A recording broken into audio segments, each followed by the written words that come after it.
All your people are doing great work showing regenerative agriculture works.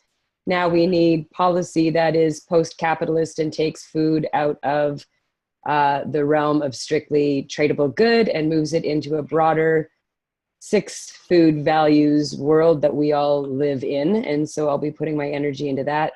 I'm also supporting Alex and the Regeneration International team on a amazing conference you folks all want to be involved in that's happening in October in Montreal, looking at soils specifically, but obviously that's the gateway drug to a broader regenerative systems conversation.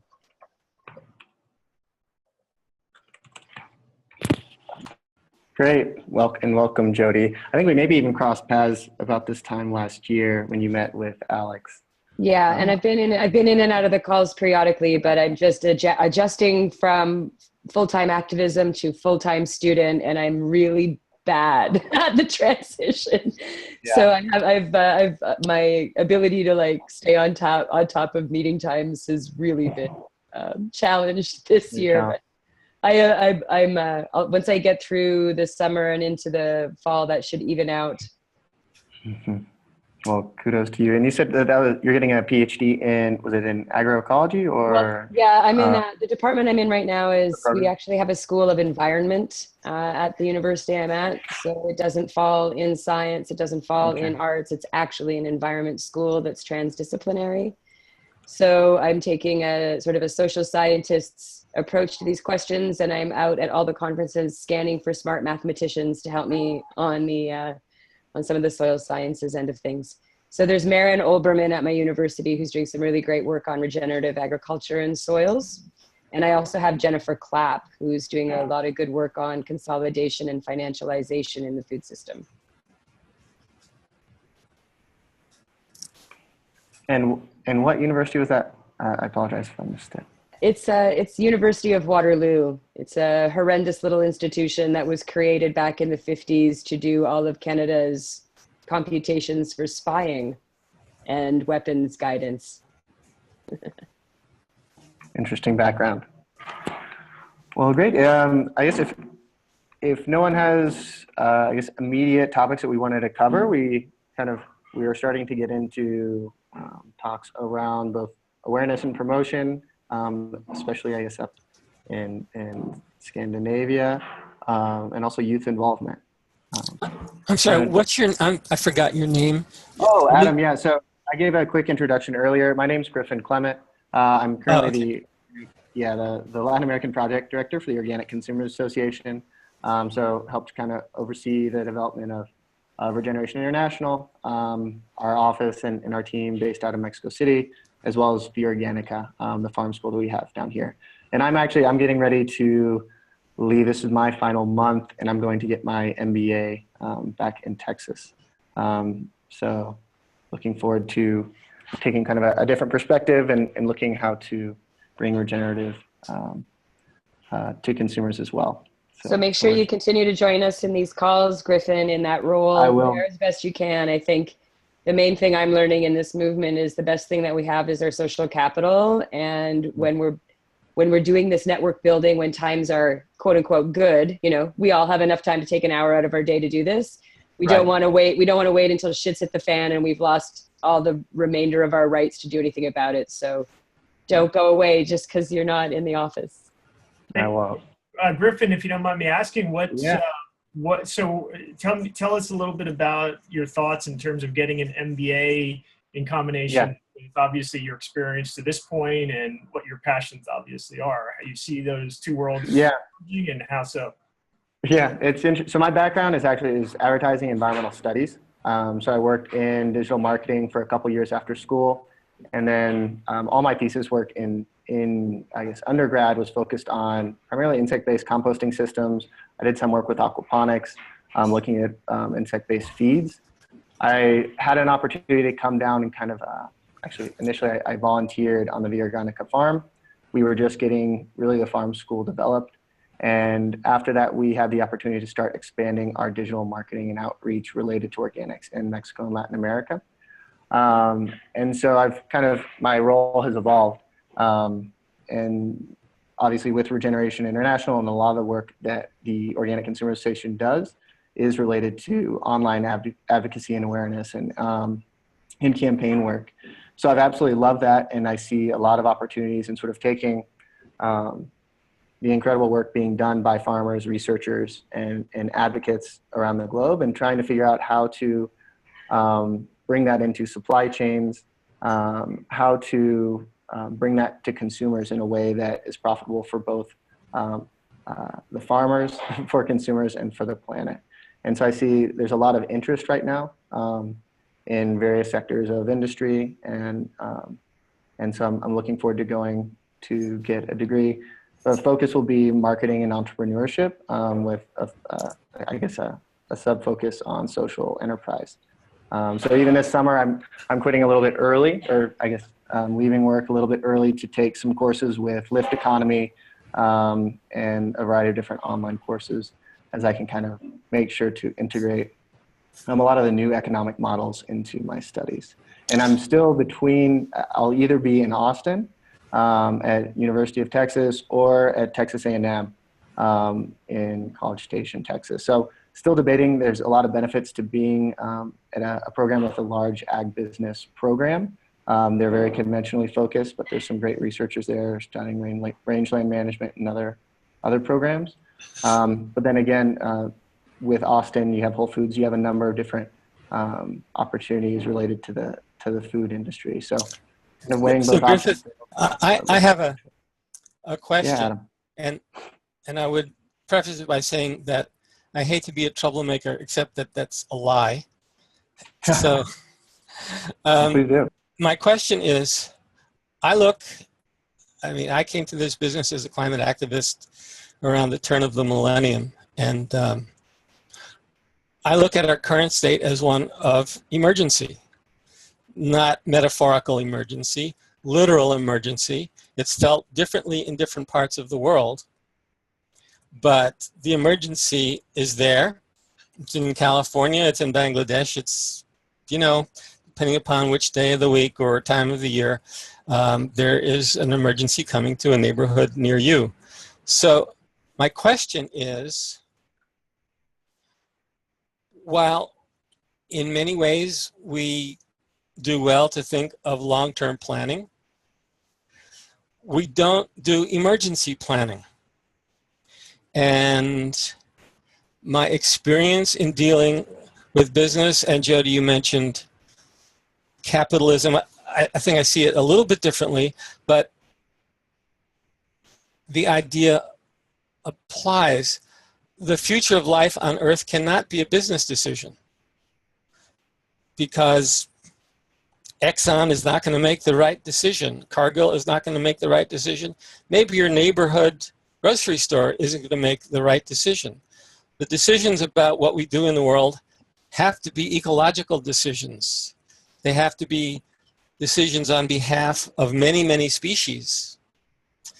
So my question to you personally is, how do you, and I'm not picking on you, you by no means are the only one, and I talk to people who are in business all the time, and I'm trying to, I have no objections to somebody making a profit, as long as they're doing it by making sound ecological decisions. But that rarely happens, even if they start off that way, thinking, oh, we've got to do good for the planet. Well, things come up that, all right, well, I got to compromise on this and got to compromise on, well, nature doesn't care what your compromises are. So that was a long question, I guess, but yeah.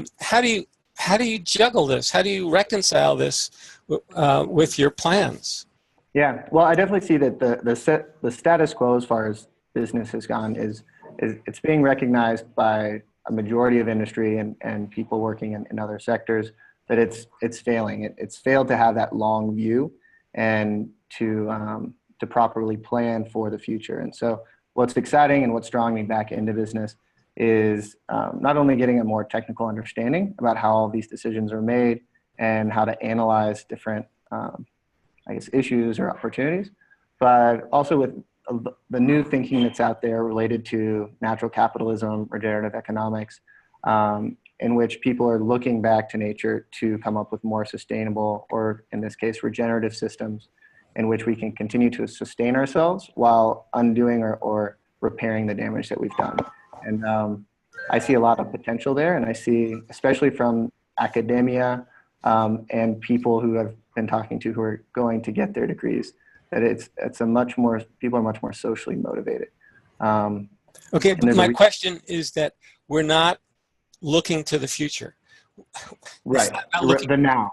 it's about looking to, I mean, we're in a situation where there are accelerating feedback loops with consequences that we're seeing, but the extent of which we barely know.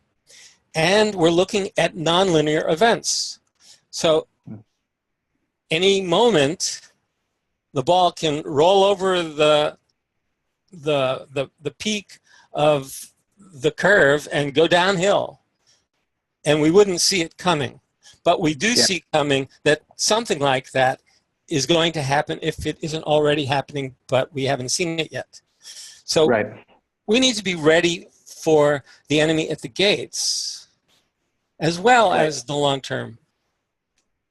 Where does that and I guess for me, I completely agree with you. I think we need to be addressing these in two different ways. We can't, I think we would be following in the footsteps of those who have kind of failed before us if we only take this short-term emergency view. We need to be working across industry, across activists, through the movement with consumers to create awareness and to drive policy as quickly as possible, so that we can try to cut off these feedback loops and everything else.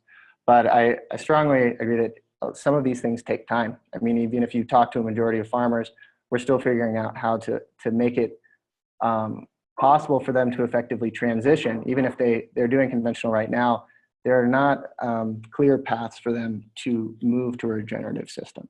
And so figuring out how to make that feasible and how to get, I guess, these products and these possibilities in the right hands of those who can really spread the word, not just in the US, but throughout the world. I think especially, Judy had mentioned earlier, the last COP was the African COP, and you can see a lot of those issues in these ultra degraded lands here in Mexico.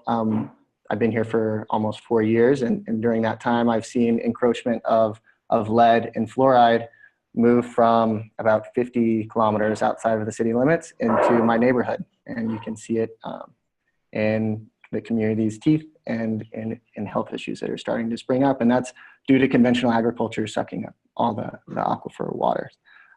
So I agree with you. I don't know if there's necessarily a clear answer yet, but we need to have that urgency throughout all sectors without losing sight of the long view. And I don't know, I'm sure everyone else probably has. Yeah, and I don't want to hog this anymore, except that you say there's no clear path from conventional to organic. Well, we've been doing this for decades, if not 100 years. Why isn't there a clear path? Well, Dave Brown has a demonstration for a clear path. Alan Savory has a zillion examples of a pretty clear path. Yeah, and correct me if I'm wrong, I think it took Gabe Brown maybe 10 years to go fully organic. Oh, I'm sure, but the path was there. Yeah, so the path is there, and I think it's being pioneered by farmers like Gabe Brown, and we need to create more awareness at programs, for example, like Texas A&M, where a lot of these, it's not in the curriculum. I know David Weitzel, who's with the Regenerative Agriculture Sector Accelerator. I was recently in some conversations with him. They're looking at reaching out to land-grant universities to start getting these conversations about regenerative agriculture and other work that are integrated into curriculum, and to start having those conversations rather than oftentimes a lot of it happens more in the environmental schools or programs that are maybe not quite as tied to the conventional stuff. But good point. It's a very good point you've made, Adam, and something I'd like to continue talking over, especially as I get into the reality of that program and everything that's covered there. I see we have two new, I guess, members, Stacy and Ronald. I don't know if you all want to give a quick introduction. My name is Griffin Clement. I'm filling in for Alexander Barum and Rachel Kastner, who oftentimes host these. I work with the Organic Consumers Association and Regeneration International. So Stacy, maybe tell us where you're calling from and try to keep it quick so we have about 20 minutes left. Sure. Can you hear me? Yeah. Okay, great.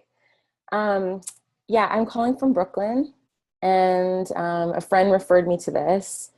I'm actually a product developer, so I'm interested in regenerative supply chains and products.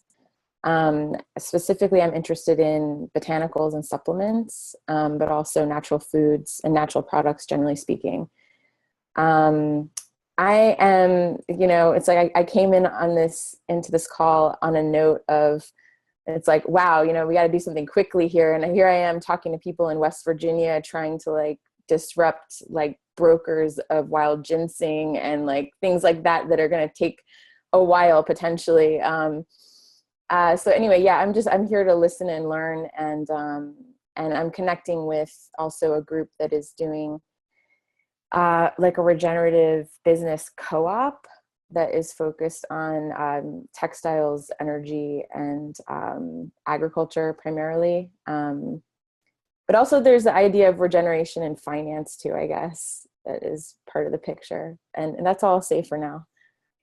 Great. Well, welcome, Stacy. Thank you. And Ronald?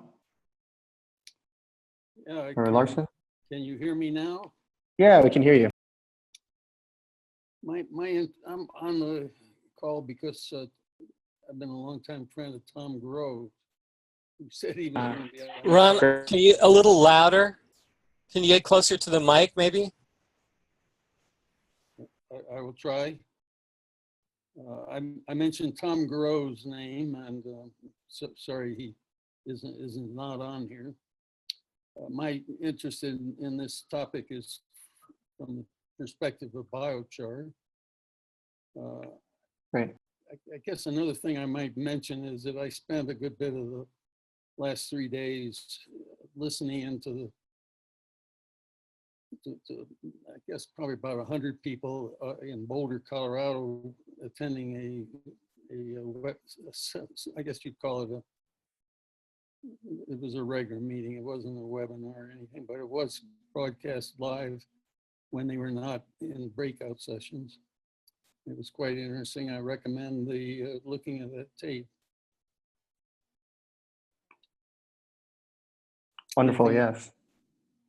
No, that's great. So I don't know, I guess, does anyone have specific topics, or do we want to get back into sort of, somehow we've touched on it a little bit, but how to get younger farmers involved and getting them access to either the land or the funding? I think Rob has been asking for a while. Yeah. To. Well, sure, Rob. You've heard it before, Adam. And my big point is applying triage. It's a medical emergency, as Adam says, and medical emergency, they have triage, where you sort the casualties, what's important, what's not important, what can wait, what's urgent. And it also implies a basic treatment. I think that needs to be applied. And the other point I wanted to mention is agriculture colleges don't know anything about the nature. They're purely chemical. And we sent around this FAO, the recent meeting. The representatives were from agricultural colleges. They were chemists or engineers, and it was the International Fertilizer Association, one of the keynote speakers. And these guys, they honestly have no idea about soil. They have no idea about soil nature. They're the guys who caused the problem, so they're not going to be able to fix it. So somehow you need to be able to shift all the focus from them, and college isn't the way to go, because agricultural colleges, they don't teach. I went to agricultural college. They wouldn't let me do anything organic. Anything that was laughed at, ridiculed. NPK, that's all they can think about for like 150 years, NPK.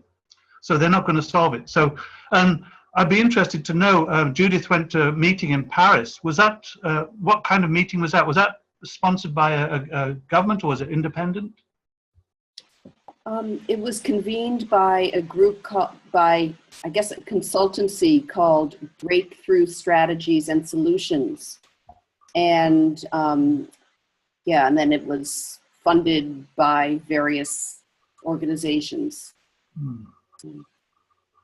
So it was an invitation only event. I wrote a brief article about it, and I'll post that right now. Okay, thanks. Be great. So I don't know where we get the answers from. It's obviously the small farmers who are doing it, give the examples and show it work, but there's no official support. So I don't know, how you can shift that mentality. Maybe it is the consumers. Well, I think, Jody here, I think some of the work that Griffin and the crew are doing with internships and getting people who are interested not back in uh, sort of Western institutions, but in, and using those Western institutions to our advantage. For example, schools like Colby College and the 200, really wealthy schools around your country all have study abroad programs. And we could be more heavily recruiting students who are interested in environment, who are interested in social justice, who are interested in biology, and farming them out, whether it's at Navdanya Institute or it's at Via Biologica, or it's at the Earth University in Costa Rica, or it's with the seed saving folks at Politi in Greece. But we amongst our networks know where the folks who really have got it going on are, where those farms are. And maybe those of us connected with the institution, for playing a long game, maybe instead of playing a long game, how do I help Whole Foods, brand regenerative, whatever, could we be using our academic and activist networks to literally be the Underground Railroad and get kids who would have otherwise been sidetracked with some other agenda as a late undergrad coming and spending 6 months on a farm and getting partial credit for it, or getting that maybe the credit isn't the reason, and instead of going to Ibiza and raving for the summer, why don't you come work on this farm? And I think where I've seen that happen, those youth go on to be super engaged. Like I've got kids that were, when I was at Navdanya teaching a few years ago, some of those young people have gone on and they're doing really great programs. But they needed that 3 months of being completely immersed in an example outside of our culture of how this works. And I know that's it's a slow process because it's one young person at a time. But to me, it feels much more effective than in my lifetime spending a lot of time trying to correct the university. What I'd rather do is just take their kids and go do something with them somewhere else and return them with an unmarked credit. Yeah, I think that's a great point. Even what we've seen here, it's almost like creating sort of an insurgency, if you will, because we have students come from mainstream industrial agronomy programs who are looking to learn more about organics or permaculture or even regenerative agriculture, agroecology. And their programs often don't have much along those lines, but they sought us out. They are able to do their servicio social, which is kind of like social service that they do as part of graduating from university.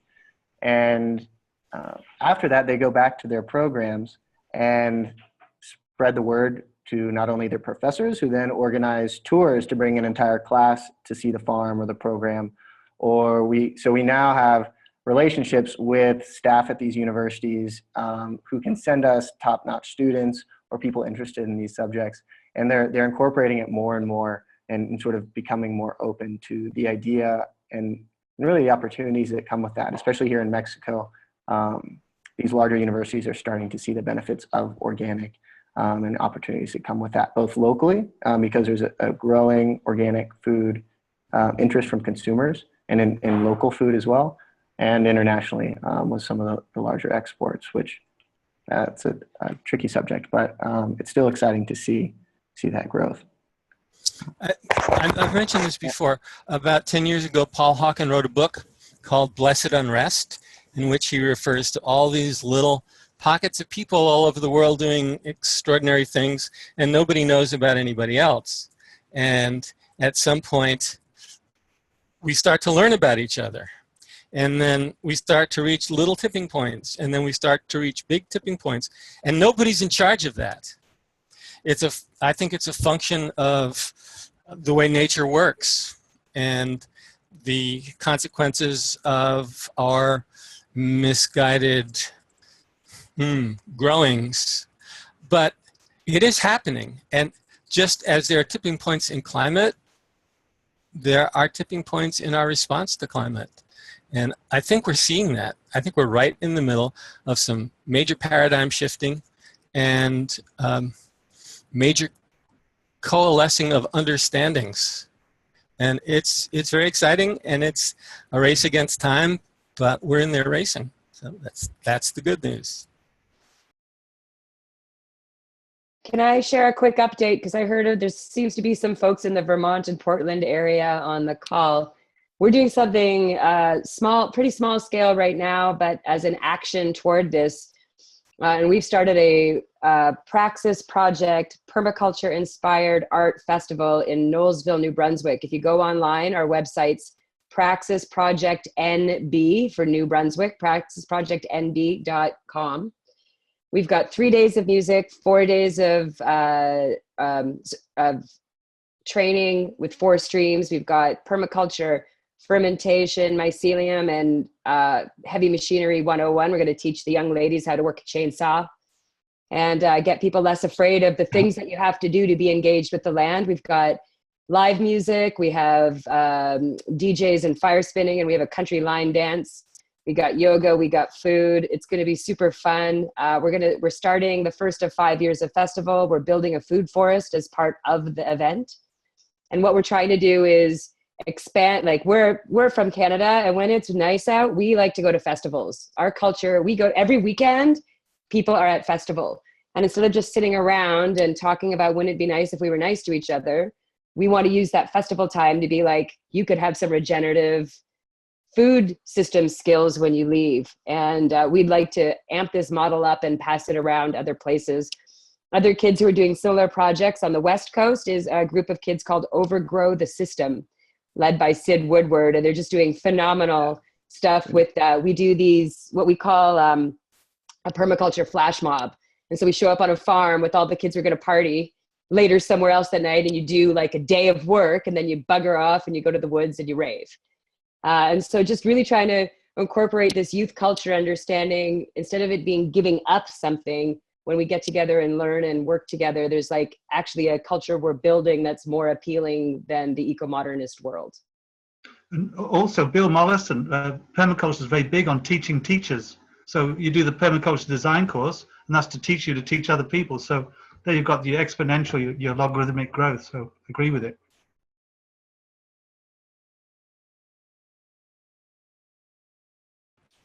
Jody, when you said you want to grab the kids out of those programs, it reminded me of a book by Arthur C. Clarke called Childhood's End. And if anybody's read it, the kids get grabbed to a whole new paradigm.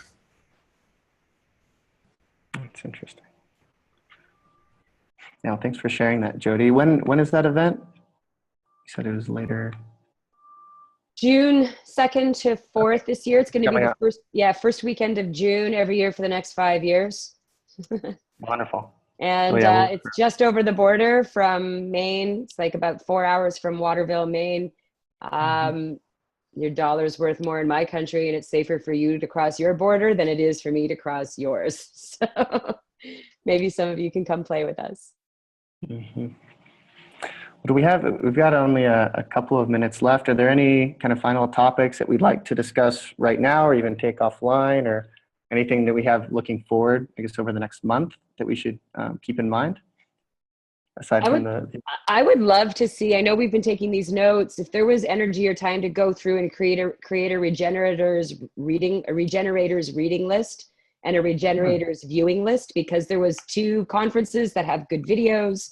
There was 3 or 4 books that were mentioned, and I've been taking notes and others have. But if we could sort of build that knowledge forward, or if we had a repository for that on the site recommended by other regenerators, it might be a way to just keep that engagement from being more than a moment.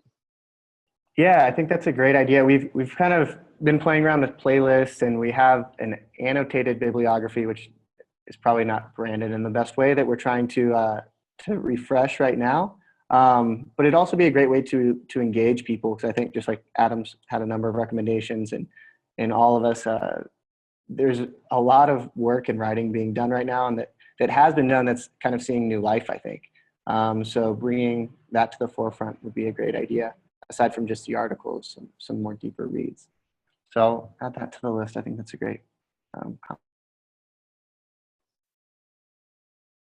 Oh, and one more webinar that I want to bring to your attention, May 31st at 12:30 Eastern Time at the dangerousideas.ca website. We will be hosting, I've got Maud Barlow, Vandana Shiva, Shiv Chopra, who's Canada's whistleblower, and Chief Leslie Whiteeye from the Chippewa who is suing our federal government over tar sands lines running through southwestern Ontario. And it's a 45-minute intense conference with those three women on Water is Life. So we're broadcasting that out of the University of Waterloo. And I'll just add that to the notes here. Great. And have you communicated that to Alex or Rachel? Make sure we get it in our. I know I should do that, right? So I finally have a helper. I finally have a helper I'm meeting with on Friday who's helping me with those things. So we'll make sure that we get it up on the RI site and also on the Seed Freedom webpage. Yeah. Perfect. Thanks. And you have the conference in Montreal. I'm sorry, I lost my link to the note, so it may be in there. Jody, the conference you mentioned, you and Alex are working on in Montreal. Is there a website for that, or you got information on it yet? I think we're pretty close to that. Griffin, do you have a little bit more info? Yeah, I don't think they've launched the website yet, but they will be very soon. So close. But if you would like your email added to a list of the folks we want to reach out in our first wave, please just write to Alex directly and just say, add me to the fall conference list.